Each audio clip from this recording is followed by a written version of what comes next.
बिस्मिल्लाहिर्रहमानिर्रहीम। अस्सलाम वालेकुम। उम्मीद है आप खैरियत से होंगे। अल्लाह ताला आपको अपने हिफ्ज़ ईमान में रखे। तो आज हम बनाएंगे पुदीने की चटनी।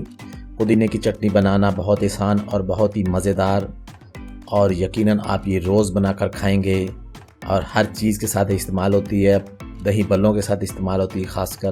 तो चलें फिर शुरू करते हैं। पुदीना लिया है मैंने, हरा धनिया लिया है और हरी मिर्चें ली हैं। इनको मैंने अच्छी तरह धो लिया है, 2 से 3 दफ़ा आपने इसको धोना है और ग्राइंड में आपने डाल लेना है। इसी तरह पुदीने को मैंने डाल लिया, हरी मिर्च को मैं डालूँगा अभी, धनिया मैंने डाल लिया है और ये देखें 2 मैंने हरी मिर्चें ली हैं और पानी में डालूँगा 3 से 4 टेबल स्पून, इसके लिए कि ये अच्छी तरह ग्राइंड हो जाए। और ये देखें ग्राइंडर को मैंने चलाया और ग्राइंड हो चुका है ये, और बिल्कुल आपने बारीक ग्राइंड करना है इसको। इस तरह ये बारीक ग्राइंड करने के बाद मैं इसमें डाल रहा हूँ काला नमक ½ टी स्पून, और ये दूसरे वाला नमक वाइट नमक जो है वो भी ½ टी स्पून। लीमू लिया मैंने, लीमू इसके अंदर निचोड़ लेंगे। 1 लीमू लिया मैंने और इसको अच्छी तरह हिलाएंगे और एक दफ़ा दोबारा से इसको ग्राइंड कर लेंगे।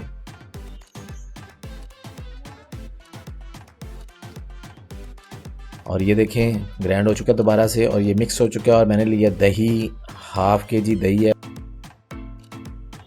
500 ग्राम दही लिया मैंने, और इसे स्टेनर में या मलमल के कपड़े में अच्छी तरह इसको हम इसमें से गुजारेंगे।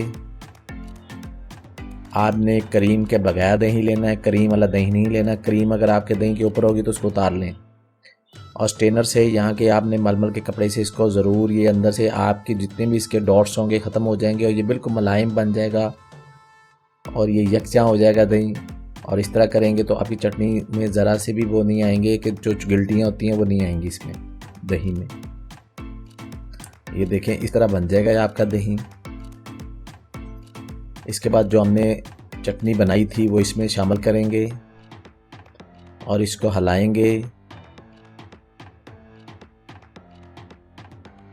और ये देखें माशाल्लाह कितनी अच्छी ये चटनी बनी है। इसका मज़ा तब दुबाला होता है कि आप इसको फ्रीज़र में रख लें 10 से 15 मिनट, और उसके बाद इसको सर्व करें तो ये बहुत ही मज़ेदार लगती है। बर्फ़ आप इसमें नहीं डालिएगा, इसको आप फ्रीज़र में रखिएगा तो ये फिर मज़ेदार होती है ठंडी होने के बाद। तो अगर आपको ये मेरी रेसिपी अच्छी लगी है तो प्लीज़ मेरे चैनल को लाइक कीजिएगा, शेयर कीजिएगा, सब्सक्राइब कीजिएगा, दुआओं में याद रखिएगा। नेक्स्ट वीडियो तक इजाज़त दीजिएगा। अल्लाह हाफिज़।